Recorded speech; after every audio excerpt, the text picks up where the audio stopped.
ये जो डिस्कशन हम लोग करने चल रहे हैं बेटा, ये trends in stability of higher oxidation state. आपके एनसीईआरटी की किताब में डी ब्लॉक वाले चैप्टर में 8.3.7 ये हेडिंग है जिसमें हम डिस्कशन कर रहे हैं। Halides of 3D series, 3D series के हैलाइड की हम बात कर रहे हैं बेटा। जब भी हैलाइड या हैलोजन रिएक्शन करेंगे ट्रांजिशन मेटल से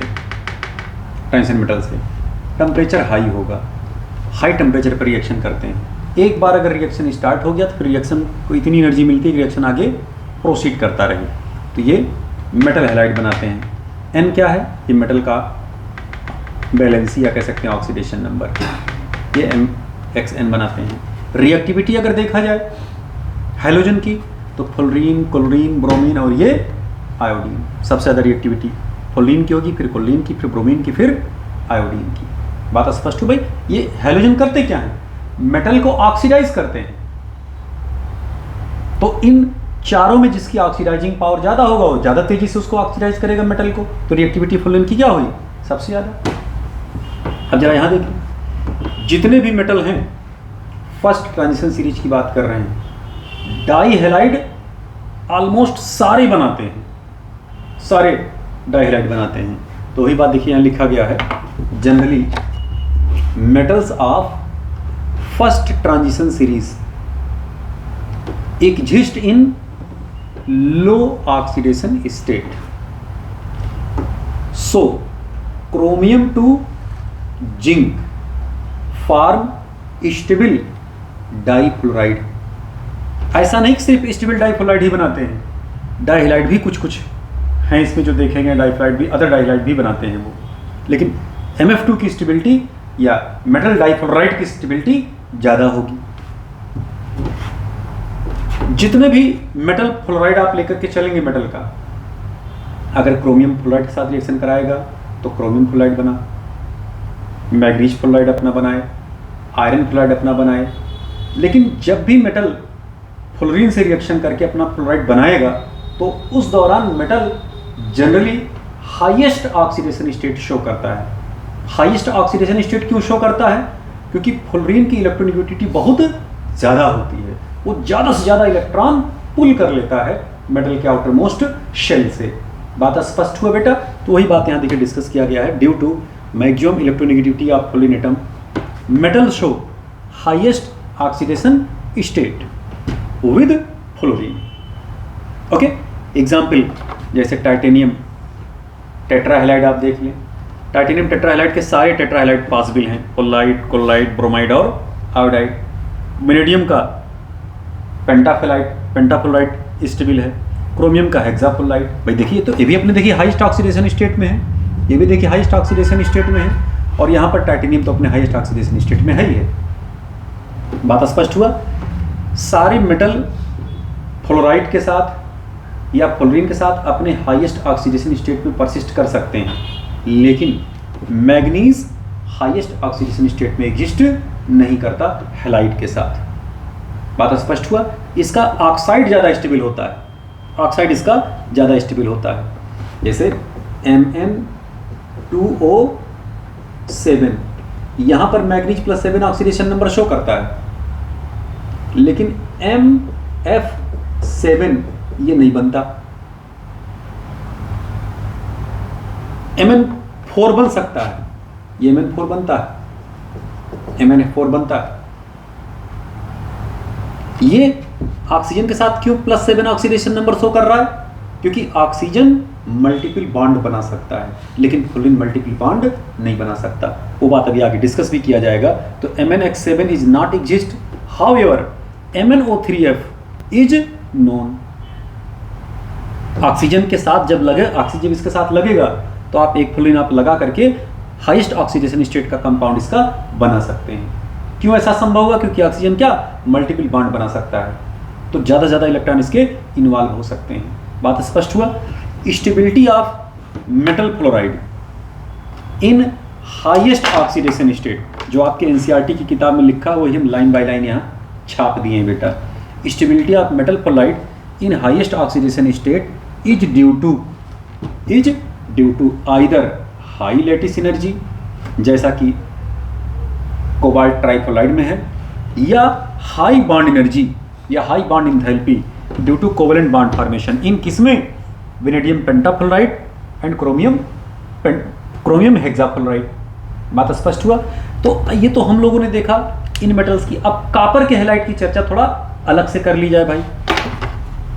इलेक्ट्रॉनिक कॉन्फ़िगरेशन अगर हम कॉपर का देखें बेटा, कॉपर आयन का Cu+ का, तो उसका कॉन्फ़िगरेशन D10 है और क्यूप्रिक आयन का D9 कॉन्फ़िगरेशन है। ये तो कई बार बता चुके पीछे।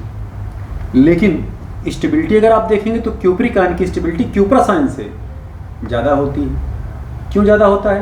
क्योंकि जब आप एक्वस मीडियम में देखोगे तो क्यूप्रिक आयन का हाइड्रेशन एनर्जी बहुत हाई होता है। तो ये एक्वस मीडियम में एग्जिस्ट करता है देर तक, यानी कि कह सकते हैं कि क्यूप्रिक आयन की स्टेबिलिटी क्यूप्रस आयन से ज़्यादा होती है। इसका मतलब क्यूप्रस आयन कम स्टेबल होता है।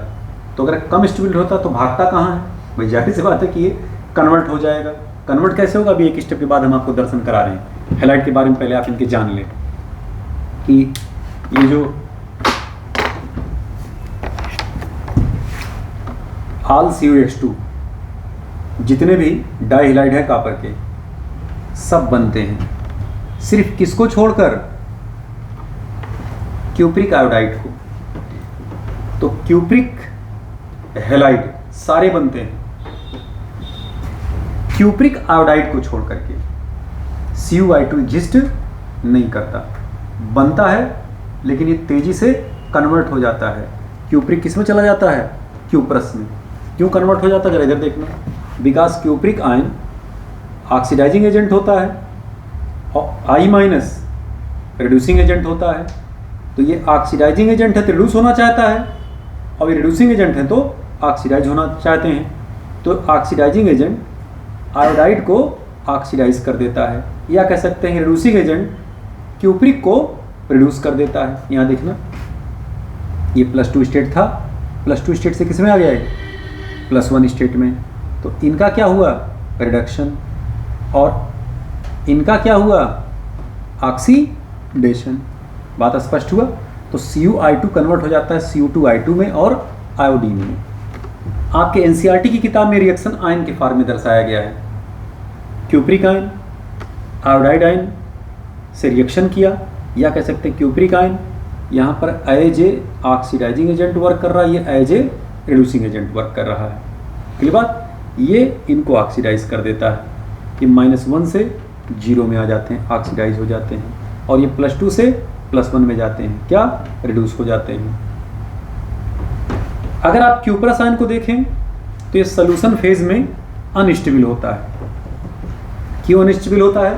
क्योंकि जब भी एक्वस फेज में आता है तो जनरली ये डिस्प्रपोर्शनेट हो जाता है। डिस्प्रपोर्शनेशन रिएक्शन शो करता है। डिस्प्रपोर्शनेशन रिएक्शन कौन से रिएक्शन होते हैं बेटा?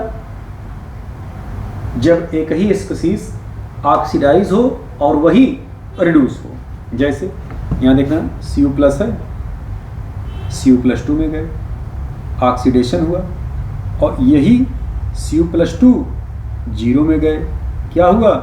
रिडक्शन हुआ। ये तो रिएक्शन आपको आयन के रूप में दिखाया गया है। अगर आप इसको मॉलिक्यूल के रूप में देखते तो ऐसे होता, Cu2Cl2 cuprous chloride cupric chloride में कन्वर्ट हुआ, कॉपर रिड्यूस हो गया। बात स्पष्ट हुआ। तो ये दोनों रिएक्शन, ये भी रिएक्शन और ये भी रिएक्शन डिस्प्रपोर्शनेशन रिएक्शन है। तो ये बात हुई इनके हैलाइड की। आइए जरा इनके ऑक्साइड और ऑक्सो कैटाइन की जरा बात कर ली जाए भाई। आइए बेटा, इनके मेटल के ऑक्साइड की हम पहले देख लें। डी ब्लॉक के मेटल ऑक्साइड की चर्चा कर लें। डी ब्लॉक के मेटल ऑक्साइड की जरा बात कर लेते हैं हम लोग यहाँ पर। ऑक्सो कैटाइन की बात अभी थोड़ी देर के बाद हम करते हैं। अगर आप स्कैंडियम का देखें तो स्कैंडियम का सिर्फ ओनली 1 ऑक्साइड एक बनता है, क्योंकि एक ही ऑक्सीडेशन नंबर ही शो करता है स्टेबल। और कौन सा ऑक्सीडेशन नंबर शो करता है? ये +3 ऑक्सीडेशन नंबर। ओके।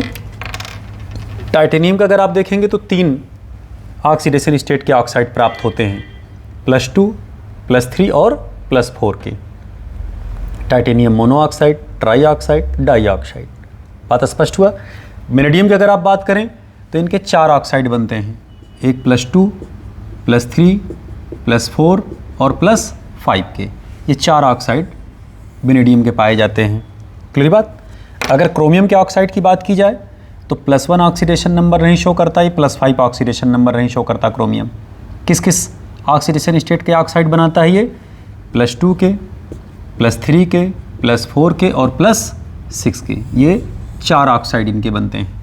ऐसे ही मैग्नीज का अगर आप देखें तो मैग्नीज +2 का एक बनाया, +3 का बना, +4 का बना और ये +7 का।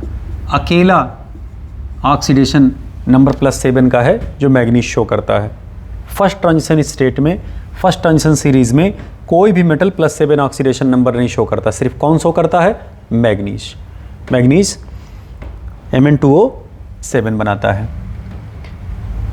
यहाँ पर अगर आप देखें तो Mn3O4 भी लिखा हुआ है। हम देखिए यहाँ पर Mn3O4 को एक्सप्लेन कर रहे हैं अभी। यहीं पर देखिए Fe3O4 भी लिखा हुआ है, इसको भी हम एक्सप्लेन कर रहे हैं अभी। और ऐसे ही CO3O4 भी लिखा गया है। आयरन के देखिए 2 ही ऑक्साइड मिल रहे हैं, एक फेरस और एक फेरिक, और एक और ऑक्साइड है इनका Fe3O4। ऐसे कोबाल्ट के देखिए 2 ही ऑक्साइड आपको मिल रहे हैं। निकल का भी देखिए सिंगल एक ऑक्साइड आपको प्राप्त हो रहा है। कापर के 2 ऑक्साइड मिल रहे हैं और जिंक का सिंगल ऑक्साइड मिल रहा है। ये जो Mn3O4 हैं, Fe3O4 हैं और CO3O4 हैं, ये सब कौन से ऑक्साइड है बेटा? ये मिक्स्ड ऑक्साइड हैं। कौन से oxide? Mixed oxide. Mixed oxide ये किसके ऑक्साइड हैं? इनके, ये इनके और ये इनके। तो मिक्स्ड ऑक्साइड हैं। ये सब ठोस अवस्था में पाए जाते हैं। अब सवाल उठता है कि भाई इनमें कौन कौन बेसिक नेचर का होता है, कौन एसिडिक नेचर का होता है और कौन एसिडिक बेसिक दोनों नेचर शो करता है, मतलब एम्फोटेरिक नेचर का होता है। तो जान लें +1, +2, +3 ऑक्सीडेशन स्टेट शो करने वाले ऑक्साइड बेसिक नेचर के होते हैं और +4 एम्फोटेरिक नेचर के होते हैं। +4 एम्फोटेरिक नेचर के होते हैं। खाली एक एक्सेप्शन है इसमें, क्रोमियम +3 ऑक्सीडेशन स्टेट का।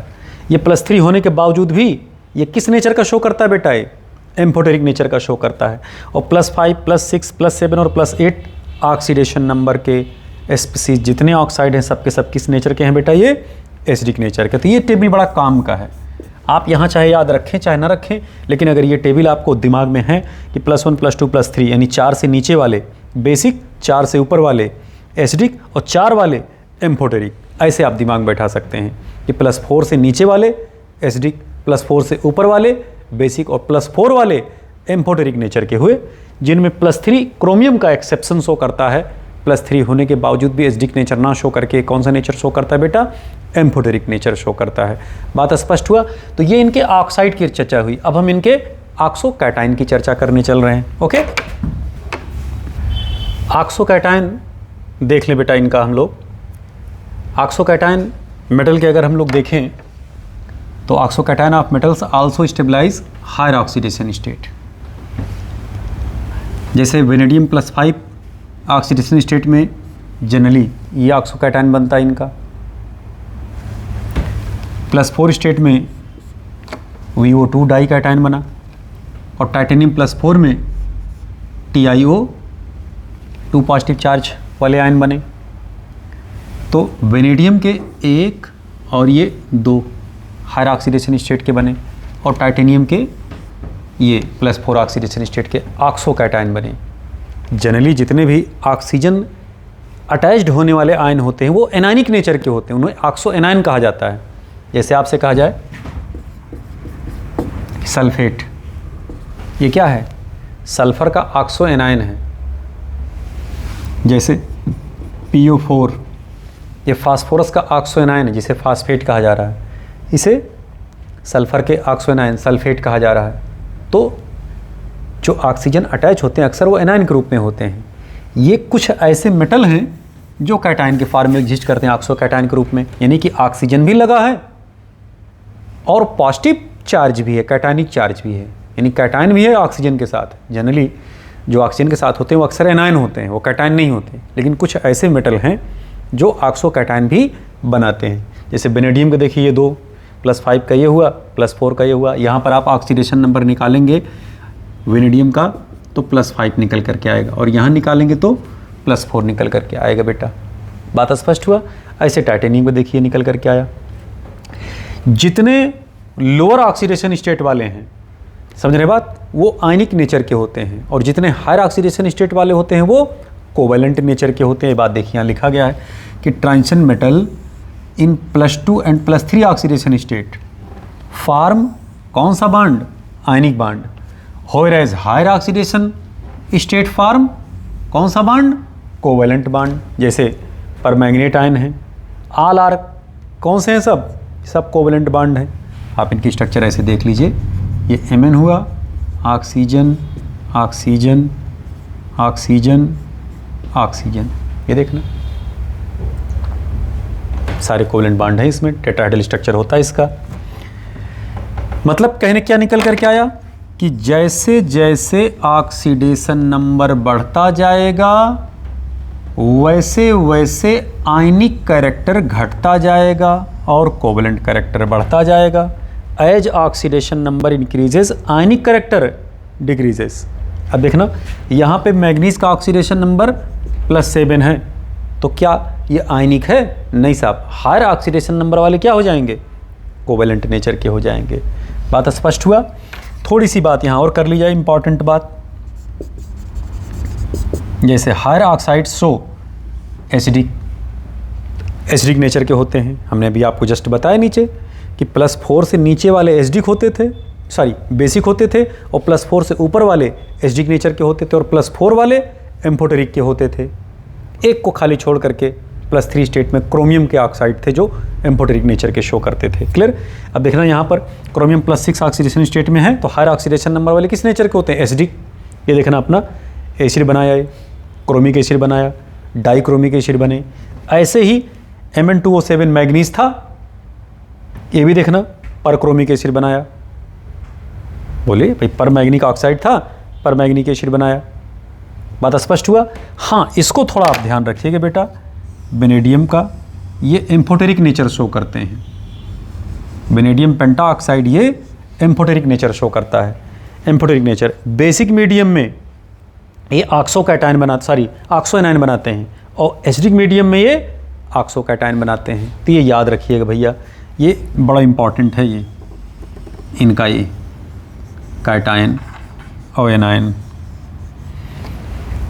ऐसे देखिए बेसिक मीडियम मतलब क्या, OH आयन, तब ये ऑक्सो एनायन बनाते हैं, ऑक्सीजन लगा और एनायनिक चार्ज। और H+ मीडियम में, कैटायनिक मीडियम में, एसिडिक मीडियम में ये ऑक्सो कैटायन बनाते हैं। बात स्पष्ट हुआ। तो ये जो चर्चा हुआ ऑक्साइड और ऑक्सो कैटायन का हुआ। आइए हम लोग अगली प्रॉपर्टी पर चलते हैं भाई। इनके कलर्ड आयन के बारे में ज़रा हम लोग जान लें, अच्छी तरह से दिमाग बैठा लें। कि देखिए D0 configuration, D0 configuration, D10 configuration, D10 configuration. तो जितने भी D0 या D10 कॉन्फ़िगरेशन वाले आयन होते हैं D ब्लॉक के, सबके सब क्या होते हैं जनरली, सबके सब क्या होते हैं जनरली कलरलेस। और अगर D1 से लेकर D9 कॉन्फ़िगरेशन तक के स्पीसीज आप देखेंगे, मेटल आयन देखेंगे, तो सब कैसे होते हैं, कलर्ड। क्यों कलर्ड होते हैं, ड्यू टू DD ट्रांजिशन। नीचे से ग्राउंड स्टेट से उड़ा, एक्साइटेड स्टेट में जाके फिर लौट आते हैं, उस दौरान विजुअल लाइट रेडिएट करते हैं। बात स्पष्ट हुआ। तो अगर सवाल पूछा जाए कि D ब्लॉक के मेटल कलर क्यों देते हैं, तो ड्यू टू DD ट्रांजिशन। दूसरे D0 D10 कॉन्फ़िगरेशन वाले कॉम्प्लेक्स या कंपाउंड अगर कलर्ड होते हैं तो it is only due to charge transfer spectra. Charge transfer spectra, ये सब बातें जब कोऑर्डिनेशन केमिस्ट्री पढ़ाई जा रही थी बेटा, तो वहाँ पर ये सब डिस्कस किया गया था। ओके, अब इसमें देखिए कि MnO4 है, +7 स्टेट में है, D0 कॉन्फ़िगरेशन ये शो कर रहा है, 3D0। D0 होने के बावजूद भी कैसा है, ये पर्पल कलर का है। तो इसमें क्या है, चार्ज ट्रांसफ़र स्पेक्ट्रा की वजह से ऐसा हो रहा है। भाई ऑक्सीजन से चार्ज ट्रांसफ़र होकर के सेंट्रल मेटल को जाते हैं, फिर लौट के आते हैं, फिर उस दौरान कलर रेडिएट करते हैं। ये येलो कलर के होते हैं AgBr, देखिए, जबकि D10 कॉन्फ़िगरेशन है। ये देखना क्रोमेट आयन को आप देखिए येलो कलर का होता है, जबकि D0 कॉन्फ़िगरेशन है। तो इनका जो कलर है D0 D10 कॉन्फ़िगरेशन वालों का, ये सिर्फ किस वजह से है, due to charge transfer spectra. बात स्पष्ट हुआ। आइए इनके ज़रा मैग्नेटिक प्रॉपर्टी के बारे में डिस्कस कर लिया जाए। आइए बेटा मैग्नेटिक प्रॉपर्टी ज़रा देख लेते हैं। डी ब्लॉक के मेटल की। तो जैसा कि आप जानते हैं कि अगर अनपेयर्ड इलेक्ट्रॉन होते हैं तो उस स्पीसीज को हम क्या कहते हैं, पैरामैग्नेटिक। और अगर सारे पेयर्ड इलेक्ट्रॉन हैं तो हम उसको क्या कहते हैं बेटा, डायमैग्नेटिक। डायमैग्नेटिक वो सब्सटेंस होते हैं जो इलेक्ट्रिक फील्ड में रिपेल कर दिए जाते हैं, और पैरामैग्नेटिक वो होते हैं जो अट्रैक्ट कर लिए जाते हैं। ओके, कितने इलेक्ट्रॉन अनपेयर्ड हैं, मतलब कि पैरामैग्नेटिज्म उनका नंबर ऑफ अनपेयर्ड इलेक्ट्रॉन के आधार पर हम लोग देखते हैं। मैग्नेटिक मोमेंट उनका निकाला जाता है अगर अनपेयर्ड इलेक्ट्रॉन है तो। और मैग्नेटिक मोमेंट किस फार्मूले से निकालते हैं, स्पिन ओनली फार्मूला, जहां पर म्यू क्या है, ये है मैग्नेटिक मोमेंट। मैग्नेटिक मोमेंट का फार्मूला क्या है, √n into n+2 bore magneton.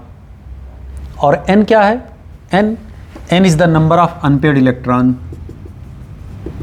Number of unpaired electron. जैसे अगर आप क्रोमियम के केस देखें बेटा, क्रोमियम के केस तो ये 0 स्टेट में है, 4s1 3d5। जब क्रोमियम +3 स्टेट में जाएगा तो 3 इलेक्ट्रॉन इसमें से उड़ेंगे, तो किस स्टेट में आया, 3d3, यानी कि 3 अनपेयर्ड इलेक्ट्रॉन हैं यहाँ पर। क्लियर। तो अगर 3 अनपेयर्ड इलेक्ट्रॉन हैं तो अगर आप इसका म्यू निकालेंगे तो 3.87 बोर मैग्नेटॉन निकल करके आएगा। ओके, ऐसे ही आयरन के देखिए, आयरन 0 स्टेट में है। आयरन अगर 0 स्टेट में है बेटा, तो अगर आप यहाँ ध्यान से देखिए तो यहाँ पर कितना 0 स्टेट में 3d6 और 4s2 है। जब ये +2 स्टेट में जाएगा तो 2 इलेक्ट्रॉन इसमें से उड़े, 3d6 कंडीशन निकल करके आया। अगर 3d6 कंडीशन निकल करके आया तो अब बताइए इसमें कितने अनपेयर्ड इलेक्ट्रॉन हुए, 4। तो अगर 4 अनपेयर्ड इलेक्ट्रॉन होंगे तो आप जब इनका म्यू निकालोगे, तो म्यू जो निकल करके आएगा इनका 4.9 निकल करके आएगा, 4.9 बोर मैग्नेटॉन निकल करके आएगा बेटा। बात स्पष्ट हुआ। तो ये इनके मैग्नेटिक प्रॉपर्टी की बात हुई। आइए जरा अगली प्रॉपर्टी देखते हैं भाई। इंटरस्टिशियल कंपाउंड भी बनाते हैं कौन, डी ब्लॉक के मेटल्स। इसमें होता क्या है, जो डी ब्लॉक के मेटल्स होते हैं, जो उनकी लैटिस होती है, उस लैटिस के बीच जो इंटरस्टिशियल स्पेस होता है, यानी खाली स्थान होता है, उन्हीं खाली स्थानों में छोटे छोटे एटम्स ट्रैप्ड हो जाते हैं। तो जब ट्रैप हो जाते हैं तो अब वो जो मेटल है जिसमें ट्रैपिंग हुई है नॉन मेटल की, अब वो कठोर हो जाते हैं, कड़े हो जाते हैं। अब जैसे देखिए ये जो एटम्स हैं, गोले वैकेंट जो दिख रहे हैं, खाली गोले, ये ट्रांजिशन मेटल से हम इनको दर्शा रहे हैं। और ये जो ठोस ब्लू कलर के हैं बेटा, ये ट्रैप्ड एटम है जो इसमें इसके इंटरस्टेसिस में ट्रैप हुए हैं। अगर ये ना होते तो ये दब सकते थे, लचीले होते, लेकिन ट्रैपिंग होने से इनके इंटरस्टिसेस में जो एटम आकर ट्रैप्ड हो गई, अब ये कठोर हो गया, अभी दबेंगे नहीं तो कड़े हो जाते हैं, मेल्टिंग पॉइंट वगैरह इनकी बढ़ जाती है। अब अगर आपसे पूछा जाए क्या ये रिएक्शन होता, नहीं साहब रिएक्शन नहीं होता। जब रिएक्शन ही नहीं होता है तो ना ये कंपाउंड कोवलेंट होंगे, ना ही कंपाउंड ये आयनिक नेचर शो करेंगे। इनमें कोई फिक्स्ड रेशियो भी नहीं होता एटम का। अगर एटम का फिक्स्ड रेशियो होता तो इनका जो फार्मूला होता वो स्टोइकियोमेट्रिक फार्मूला बन करके आता। क्योंकि एटम के रेशियो फिक्स्ड नहीं होते हैं, इसलिए जो इनका फार्मूला निकल के आता वो नॉन स्टोइकियोमेट्रिक फार्मूला कहलाता है। क्योंकि एटम्स फिक्स्ड रेशियो में मौजूद नहीं होते, कहीं कहीं ट्रैप है, कहीं कहीं नहीं है, कहीं खाली, कहीं भरे हुए हैं, इस टाइप से। तो ये देखिए लिखा है, small atom like hydrogen, boron, carbon, nitrogen, generally non metal होते हैं ये, get trapped in vacant spaces of lattices of transition metals, form interstitial compound. इन्हीं को इंटरस्टिशियल कंपाउंड कहा जाता है। जब ट्रांजिशन मेटल के इंटरस्टिसेस में, खाली अंतराणु का स्थान में नॉन मेटल इंटर कर जाएं, स्मॉल नॉन मेटल इंटर कर जाएं। स्मॉल नॉन मेटल में कौन कौन, जैसे बोरान, हाइड्रोजन, कार्बन, नाइट्रोजन। तो ऐसे जो कंपाउंड बन करके आते हैं उन्हें हम क्या कहते हैं, इंटरस्टिशियल कंपाउंड। क्या प्रॉपर्टी होती है, क्या उद्देश्य होता है इनका बनाने का, तो प्रॉपर्टी से पता चल जाएगा कि इनका उद्देश्य क्या था बनाना। प्रॉपर्टी इनकी क्या है, नॉन स्टोइकियोमेट्रिक कंपाउंड बनते हैं, ना तो ये आयनिक होते हैं ना कोवेलेंट होते हैं, ये हार्डर होते हैं देन प्योर मेटल। ये देखना, इनको हार्ड बनाने के लिए अक्सर इस इंटरस्टिशियल कंपाउंड इनका बनाया जाता है। High melting point, pure metals इनकी मेल्टिंग पॉइंट क्या होती है बेटा, बढ़ जाती है। मैलिबिलिटी और डक्टिलिटी इनकी लेकिन घट जाती है, पहले ज़्यादा मुलायम थे, अभी ये कड़े हो गए, तो कड़े होने की वजह से इनकी मैलिबिलिटी और डक्टिलिटी कम हो जाएगी देन प्योर मेटल। क्लियर। और केमिकली क्या हो जाते हैं, ये इनर्ट नेचर के हो जाते हैं। बात स्पष्ट हो, जो रिएक्शन करने की कंडीशन रहती है वो भी क्या हो जाती है, लगभग खत्म हो जाती है। तो ये कौन से कंपाउंड थे बेटा, ये इंटरस्टिशियल कंपाउंड। आइए इनका अगला प्रॉपर्टी देखें हम लोग। डी ब्लॉक के मेटल बेटा एलॉय बनाते हैं। एलॉय किसे कहते हैं, जब एक मेटल को दूसरे मेटल में मिक्स कर दिया जाता है तो इसी को मिश्र धातु कहते हैं या एलॉय कहते हैं। एलॉय क्यों जनरली बना सकते हैं, क्योंकि डी ब्लॉक के मेटल की ऑलमोस्ट साइज सबकी बराबर होती है, बहुत ज़्यादा अंतर नहीं होता, लगभग 15% का डिफरेंस आता है इनके साइज़ में। 15% का डिफरेंस कोई बहुत ज़्यादा डिफरेंस नहीं माना जाता। तो चूंकि ऑलमोस्ट क्वाइट साइज मतलब क्वाइट सिमिलर साइज़ के होते हैं, या कैसे ऑलमोस्ट सिमिलर साइज़ के होते हैं, इसलिए एक मेटल के एटम के लैटिसेस में दूसरे मेटल के एटम को इंट्रोड्यूस कराया जा सकता है, मिक्स किया जा सकता है, और इससे जो सिस्टम बन के आता है, जो धातु बन करके आता है, उसे मिश्र धातु कहा जाता है, या उसी को हम एलॉय कहते हैं। वही बात देखिए यहाँ एक्सप्रेस किया गया है बेटा। Transition metals are quite similar in size and therefore the atoms of one metal can substitute the atom of other metal in its crystal lattice and form alloy.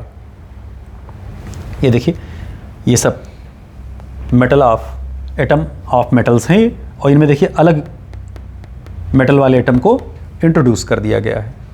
तो ये जो बन कर क्या है, क्या है बेटा, ये एलॉय। क्लियर।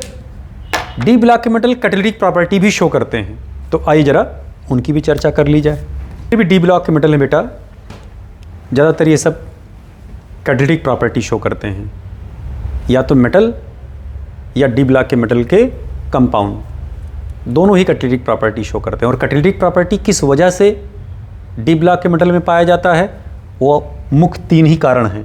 पहला, possibility of variable oxidation number.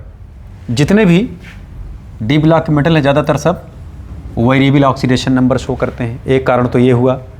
दूसरा कारण, इनके मेटल सरफेस पर फ्री वैलेंसी मौजूद होते हैं, जिससे इनका एडजॉर्प्शन पावर क्या होता है बेटा, बढ़ जाता है।